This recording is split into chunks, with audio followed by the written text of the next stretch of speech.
আসসালামু এভরিওয়ান, কী অবস্থা সবার? আজকে হঠাৎ করে একটু ভাবলাম যে কথা বলা যায় কী অবস্থা। আমি আমার ইউটিউব চ্যানেলে ফেসবুক পেজে বাট অনেকদিন ধরে আসি না। আমি জাস্ট কয়দিন যাবত আসি না, এটা আমি নিজের খেয়াল নাই।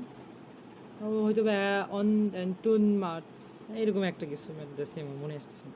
তো যাই হোক, আজকে আমিও খুবই হ্যাপি লাগতেছে, কারণ অনেকদিন পর ভিডিও আসার কারণে, এইসব কারণে হয়তো বা উপরে ফ্যানটা ঘুরতেছে।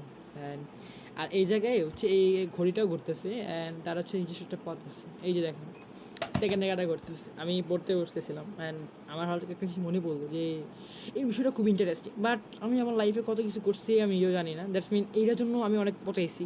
অ্যান্ড এমন একটা সিচুয়েশন গেছে আমার লাইফে, সময়ের কারণে আমি পাগলামি হয়ে গেছি। অ্যান্ড বছরের সময় শুরু হয়েছে জানুয়ারি থেকে, আজকে হচ্ছে আগস্ট মাস। পড়ার খুবই চাপ আছে এখন, অ্যান্ড অর্ধবার্ষিক অ্যান্ড সেকেন্ড সাময়িক পরীক্ষা যেটা চলতেছে এখন আমাদের, তো ওটার চাপে এখন মাথা ঘুরাইতেছে। বাট আমি ভাবতেছিলাম যে সময়টা যে কাজে লাগাইতে পারতাম, তাহলে হয়তো আমার লাইফে অনেক বড় কিছু আমি করতে পারতাম। দ্যাটস মিন আমি যে কাজটা করতে ভুল করছি সেটা হচ্ছে আমি বসে শুরুর সময় কাজে লাগাইতে পারিনি, এটা সবথেকে বড় ভুল ছিল।